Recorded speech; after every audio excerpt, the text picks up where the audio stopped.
저는 50년 벗을 끊었습니다. 칼부림이 있었던 것도 아니고 재산을 떼인 것도 아니었습니다. 누가 제 뺨을 치고 모욕한 것도 아니었습니다. 오히려 모두들 웃고 있었습니다. 오래된 정을 말했고 반가움을 말했고 제 형편을 생각한다며 손까지 내밀었습니다. 그런데도 저는 그날 밤 집으로 돌아와 제 손으로 벗들을 끊어냈습니다. 그들이 제 아들을 가엾게 여기는 눈빛을 보았기 때문입니다. 사람을 가장 깊이 무너뜨리는 것은 대놓고 내뱉는 욕설이 아니라 덕담의 얼굴을 하고 다가오는 업신여김이라는 것을 저는 그날 처음 알았습니다. 저는 올해 63입니다. 고을 관아에서 서리 노릇을 30년 넘게 하다가 새해 전에 물러났습니다. 큰 벼슬은 아니었습니다. 이름난 자리도 아니었고 녹봉이 넉넉한 자리도 아니었습니다. 그래도 날마다 새벽 종이 울리기 전 관아로 나가 장부를 정리하고 사람을 맞이하며 살아온 세월이 길었습니다. 그때는 하루가 짧았습니다. 아침에 눈 뜨면 곧장 옷을 챙겨 입고 나서야 했고 해가 기울어 집에 돌아오면 다리가 퉁퉁 부어 있었습니다. 밥 한술 뜰 틈 없이 바쁘게 살던 때였습니다. 그런데 물러나고 나니 시간은 갑자기 끝도 없이 길어졌습니다. 아침 볕이 마루를 건너 뜰로 넘어갔고 다시 서쪽 담장 밑으로 내려앉는 모습을 다 보고도 하루가 다 가지 않았습니다. 아내는 새벽마다 장터로 나가 나물이며 콩이며 자질구레한 것을 팔아 살림을 보탰고 저는 뜰을 쓸고 장독대 뚜껑을 닫고 낡은 버선짝을 기우며 하루를 보냈습니다. 쌀독이 아주 비지는 않았지만 넉넉하다고 말할 형편도 아니었습니다. 그냥 아프지 말고 큰일만 생기지 않기를 바라며 사는 집이었습니다. 돈도 돈이었지만 정작 저를 더 쓸쓸하게 만든 것은 사람이었습니다. 관아에 다닐 때는 제 이름을 부르는 이가 많았습니다. 아전도 있었고 심부름꾼도 있었고 문서를 들고 찾아오는 사람도 있었고 장사치며 객주 사람들까지 날마다 제 앞을 오갔습니다. 그런데 물러난 뒤로는 세상이 너무 조용해졌습니다. 일이 있을 때만 드나들던 관계는 일이 사라지면 함께 사라진다는 것을 알면서도 저는 그 허전함을 오래 견디지 못했습니다. 아직 늙었다고 하기도 민망한데 그렇다고 어딘가 새로 끼어들 힘도 없었습니다. 몸은 쉬고 있었지만 마음은 제 자리를 찾지 못한 채 허공을 떠다니고 있었습니다. 그러던 어느 날 서당 동무들이 사람을 보내왔습니다. 장이 서는 날 읍내에서 얼굴이나 보자는 전갈이었습니다. 활터에 먼저 들렀다가 저녁에는 오래된 주막에서 술 한잔 하자는 말도 함께 왔습니다. 그 전갈을 받은 순간 가슴이 덜컥 뛰었습니다. 50년을 알고 지낸 동무들이었습니다. 서당 마루에 나란히 앉아 글을 외우고 개울가에서 바지 걷어붙이고 가재를 잡고 장날이면 엿한 가락을 반으로 나누어 먹던 아이들이었습니다. 세월이 사람의 허리를 굽히고 머리를 희게 만들었어도 그런 동무들 앞에 서면 사람은 잠시 옛날 얼굴로 돌아가곤 합니다. 저도 그랬습니다. 63 먹은 사내가 친구를 만난다는 생각 하나만으로도 마음이 들떠 있었습니다. 저는 장롱맨 안쪽에 넣어둔 두루마기를 꺼냈습니다. 오래 보관한 옷에서는 묵은 나무 냄새가 났습니다. 소매 끝은 조금 해졌고 깃은 누렇게 닳아 있었지만 먼지를 털고 손으로 반듯하게 편히 그럭저럭 사람 꼴은 되었습니다. 가죽신도 꺼내 닦았습니다. 비 오던 날 신어 물이 먹은 자국이 아직 남아 있었지만 그날만큼은 그것조차 대수롭지 않았습니다. 아내는 그런 저를 보며 오랜만에 얼굴에 빛이 돈다고 했습니다. 저는 괜히 무심한 척 고개를 끄덕였지만 속으로는 들뜬 마음을 감출 수가 없었습니다. 오랜 벗을 만나러 가는 길이라는 생각 하나가 저를 조금 젊게 만들고 있었습니다. 읍내 활터는 제가 젊던 시절과 크게 다르지 않았습니다. 담장 옆 느티나무는 더 굵어졌고 표적판은 새 것으로 바뀌어 있었지만 바람 냄새와 흙냄새는 예전 그대로였습니다. 저는 그곳에 들어서는 순간 어린 시절로 돌아간 듯 했습니다. 먼저 와 있던 기남이와 상우와 동식이가 손을 흔들었습니다. 모두 흰머리가 늘었고 배도 나왔고 목에는 쉰기운이 섞여 있었지만 웃는 얼굴만큼은 옛날의 그림자가 분명히 남아 있었습니다. 서로 어깨를 치고 등을 두드리며 한참을 웃었습니다. 처음에는 참 반가웠습니다. 말 한마디, 손짓 하나에도 세월이 녹아 있었습니다. 적어도 그 순간까지는 우리가 여전히 같은 높이에 서 있다고 믿었습니다. 그 믿음은 활을 손에 쥐는 순간부터 흔들리기 시작했습니다. 저는 활터에 비치된 활 가운데 가장 무난해 보이는 것을 하나 골랐습니다. 손때가 오래 묻어 번들거리는 활이었지만 젊은 날에도 늘 남이 쓰던 활을 잡아 왔으니 익숙한 일이었습니다. 그런데 기남이는 번듯한 활집을 열더니 값비싼 각공을 꺼냈습니다. 활집 끝에는 장식이 번들거렸고 화살통도 윤이 날 만큼 잘 손질되어 있었습니다. 그는 별것 아니라는 듯 웃었지만 어디서 구했는지 얼마를 들였는지 한양에 이름난 장인이 만든 것이라는 뚱말이 길어졌습니다. 상우와 동식이는 감탄하며 번갈아 그 활을 만졌고 저는 제 손에 든 낡은 공용활을 내려다보았습니다. 그 순간 제 활이 갑자기 너무 가벼워 보였습니다. 아무도 제게 뭐라 하지 않았는데도 이미 마음 한구석이 작아지고 있었습니다. 활을 쏘며 나누는 이야기들도 처음의 정겨움과는 조금씩 결이 달랐습니다. 상우는 사위 될 사람이 제법 번듯한 집안이라 했고 처가에서 논 몇 마지기를 더 보태주기로 했습니다. 동식이는 아들이 한양 상당과 손을 잡아 장사를 크게 벌이고 있어 집안 살림이 예전과 다르다고 했습니다. 기남이는 가장 큰 소리로 자기 큰아들이 진사씨의 이름을 올렸고 머지않아 더 큰 길이 열릴 것처럼 말했습니다. 세 사람의 말에는 늘 돈과 가문과 자식의 이름이 섞여 있었습니다. 그들은 그저 자식 이야기하는 것이라 여겼을지 모릅니다. 나이 들어 자식 잘된 이야기하며 웃는 것이 뭐 그리 대단한 일인가 싶었을지도 모릅니다. 하지만 같은 활터, 같은 바람 아래 서 있으면서도 저만 다른 자리에 밀려난 듯한 기분이 들었습니다.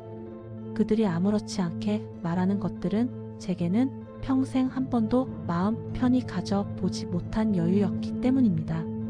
활쏘기가 끝난 뒤 우리는 오래전부터 다니던 주막으로 자리를 옮겼습니다.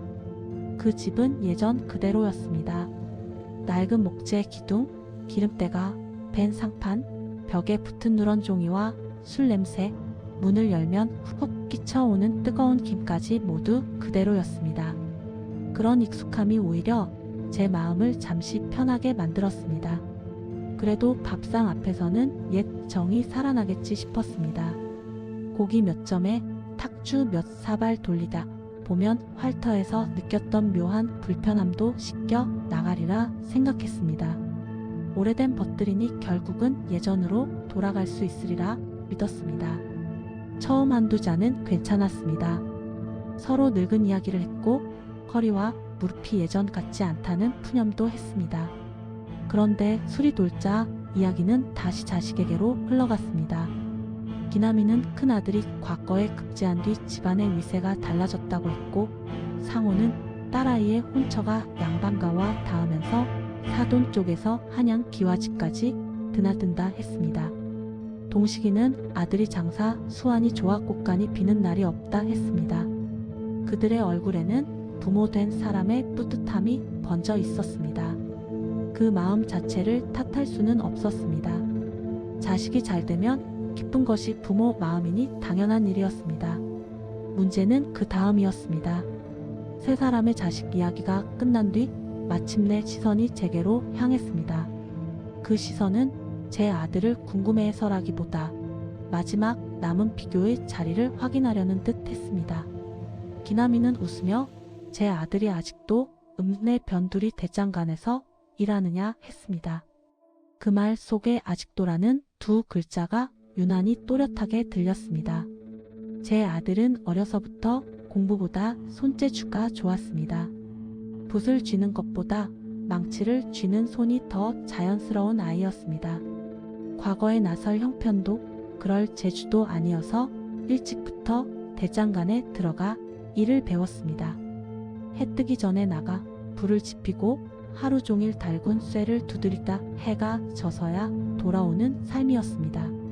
손바닥은 늘 굳은 살로 덮여 있었고 손톱 밑에는 숯과 쇠가루가 검게 배어 있었습니다.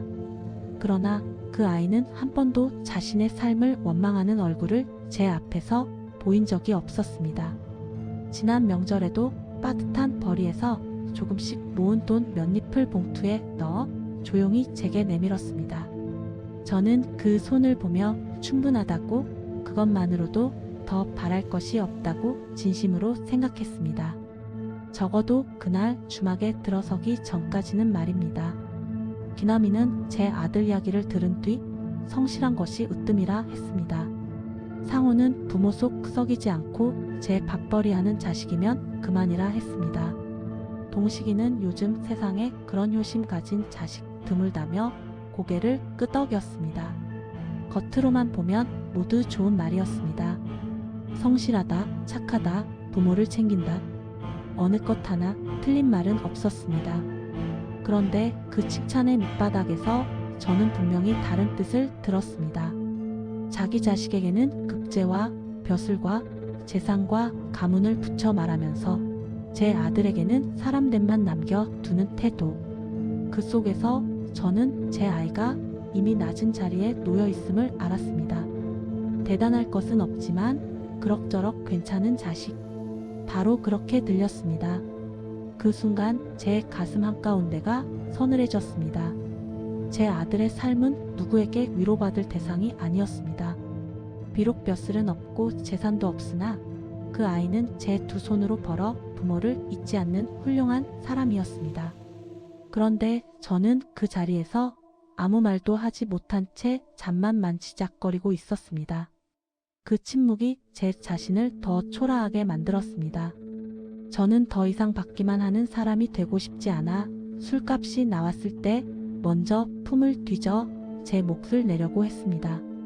큰 돈은 아니었으나 그날 그 자리에서는 돈의 크기보다 뜻이 중요했습니다. 한 상에 둘러앉은 벗들 사이에서 저도 여전히 같은 자리에 서 있다는 것을 스스로 확인하고 싶었습니다. 그래서 망설임 없이 엽전 주머니를 꺼냈습니다. 그런데 기남이가 제 손목을 붙잡았습니다. 농담처럼 웃는 얼굴이었지만 손은 단단했습니다. 그는 자신이 오늘 낼 터이니 저는 넣어 두라 했습니다. 저는 괜찮다며 제 몫은 제가 내겠다고 했지만 그는 오히려 더 다정한 얼굴로 녹봉도 끊긴 몸이니 이런 데에 쓰지 말고 아껴 두라 했습니다.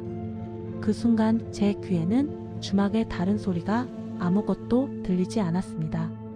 탁주 따르는 소리도 옆자리 웃음도 숟가락 부딪는 소리도 다 멎은 것 같았습니다. 남은 것은 그 말 한마디뿐이었습니다. 아껴두라. 형편이 어려운 사람에게 베푸는 호의. 제게는 바로 그렇게 들렸습니다. 아마 기남이는 좋은 뜻이었을 것입니다. 부담 갖지 말라는 마음이었을지도 모릅니다. 그러나 좋은 뜻이 사람을 늘 덜 아프게 만드는 것은 아니었습니다. 때로는 그 반대였습니다. 그는 그 한마디로 우리 사이에 선 하나를 그어 버렸습니다. 자신은 내는 사람이고 저는 받는 사람이라는 선이었습니다. 저는 그 선을 넘고 싶었습니다. 제가 낼 수 없는 것이 아니라 낼 기회를 빼앗긴 것이 더 괴로웠습니다. 50년 전 우리가 아이였을 때 기남이 집안 형편이 어려워 도시락 반찬이 변변치 않던 날이 많았습니다. 그때 저는 제 반찬을 슬며시 가운데에 놓았고 기남이는 말없이 젓가락을 뻗었습니다. 거기에는 미안함도 생색도 없었습니다. 누가 더 어렵고 누가 더 나은지를 따지는 마음도 없었습니다. 그저 친구였기 때문에 자연스러웠습니다. 그런데 이제는 달랐습니다. 그는 주는 사람이 되었고 저는 받는 사람으로 보였습니다. 50년 우정이 그 짧은 순간에 낯선 것이 되어 버렸습니다. 술자리는 거기서 끝나지 않았습니다.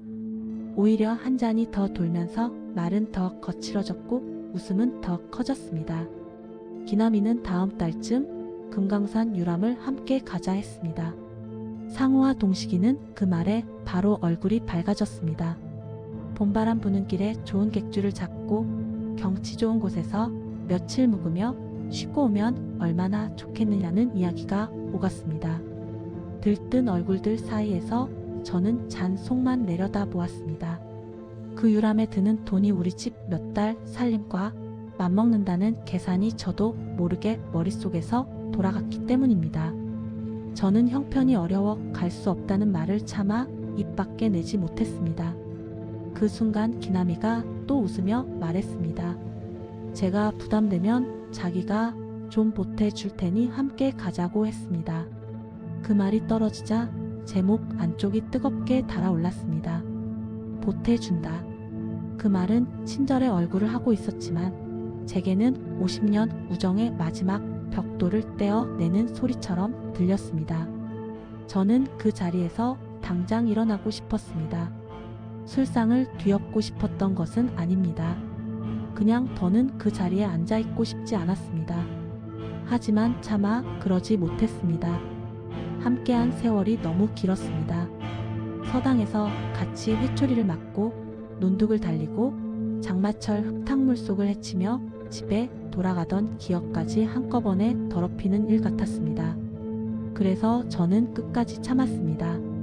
웃지 못하면서도 입가를 올렸고 듣고 싶지 않은 말들이 지나가도록 가만히 고개만 끄덕였습니다. 그날 제가 삼킨 말은 탁주보다 더 쓰고 더 뜨거웠습니다. 벗들 앞에서 제 아들을 변호하지 못한 제 자신이 견딜 수 없이 부끄러웠습니다. 밤이 깊어 모임이 끝나자 기남이와 상우와 동식이는 제각기 집군을 불러 타거나 장정에게 등을 밝히게 하며 길을 나섰습니다. 그들의 발걸음에는 망설임이 없었습니다.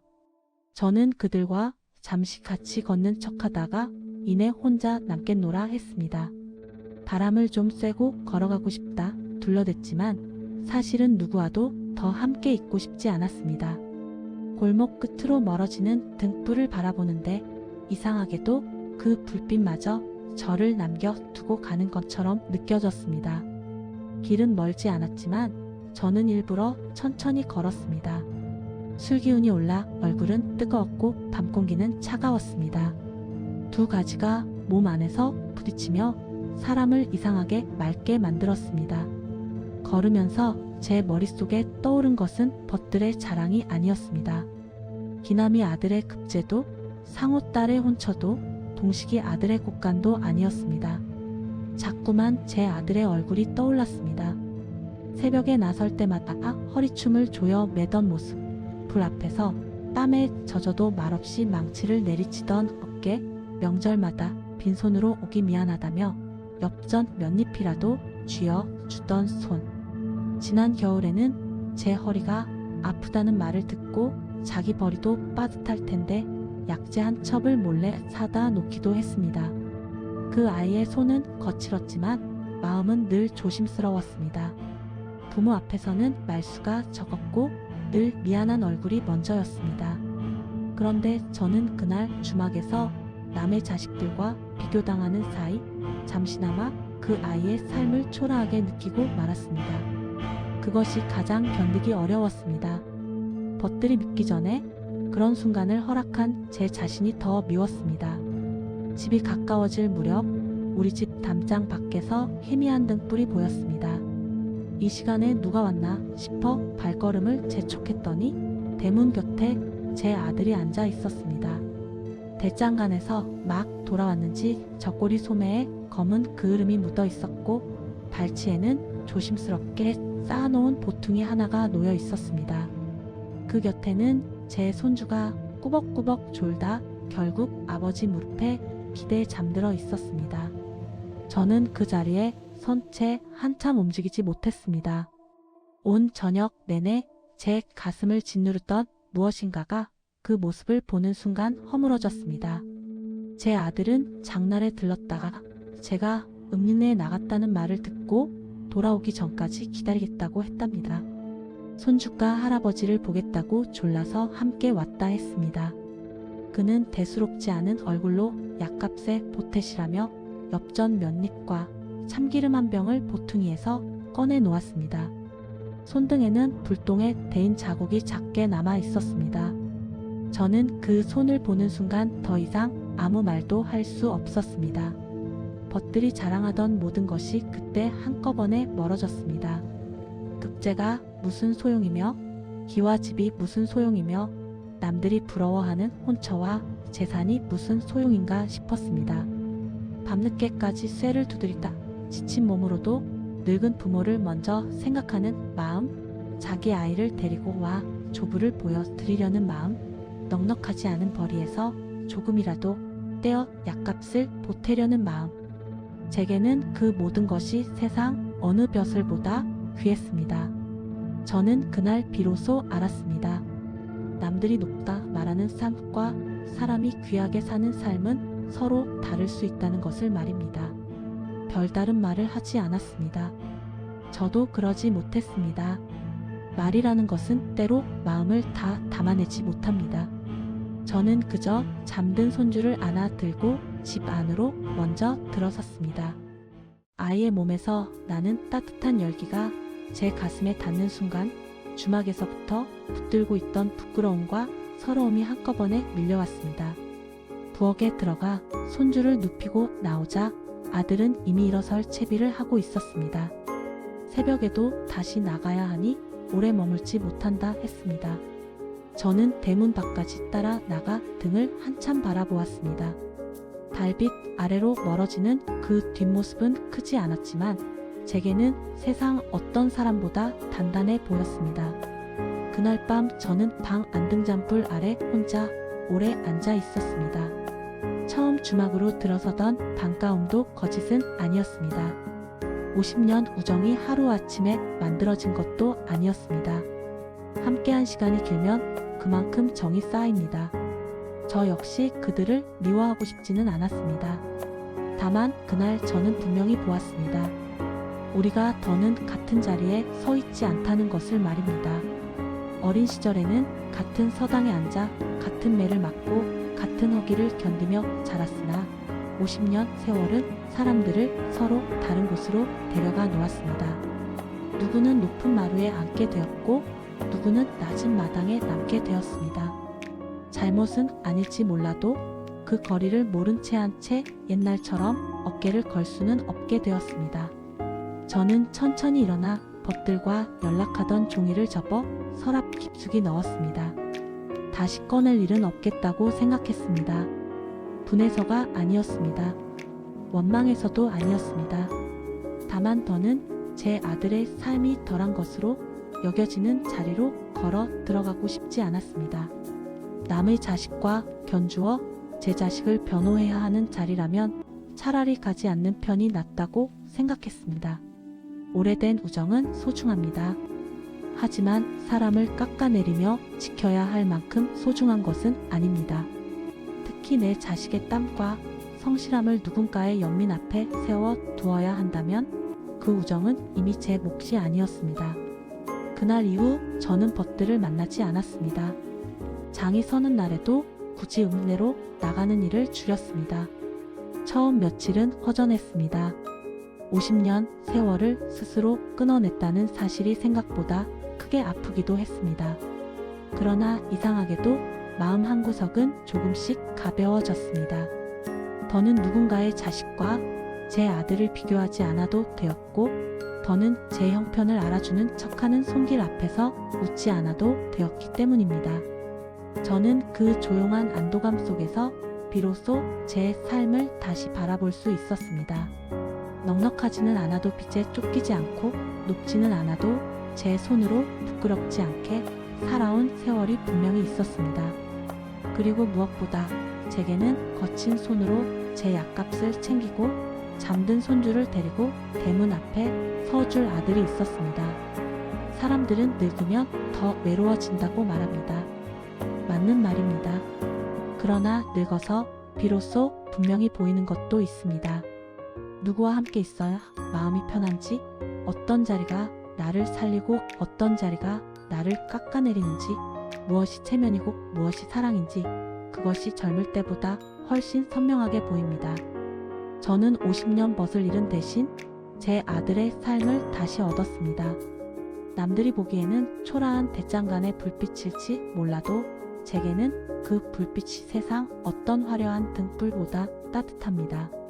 남들이 높이치는 이름과 직책이 없어도 부모를 잊지 않고 제 식구를 책임지는 사람이라면 이미 충분히 귀한 사람입니다. 저는 그 사실을 너무 늦게 깨달았습니다. 하지만 늦게라도 깨달은 것이 다행이라고 지금은 생각합니다. 그날 밤 이후로 저는 더 이상 제 아들을 남의 자식과 견주지 않습니다. 그 아이는 제 삶의 부끄러움이 아니라 제 삶의 자랑입니다. 새벽마다 불을 지피며 시작한 하루 끝에 부모를 먼저 떠올리는 마음, 가진 것이 많지 않아도 나눌 줄 아는 손, 화려하지 않아도 꿋꿋한 등, 그런 것들이 사람을 귀하게 만든다는 것을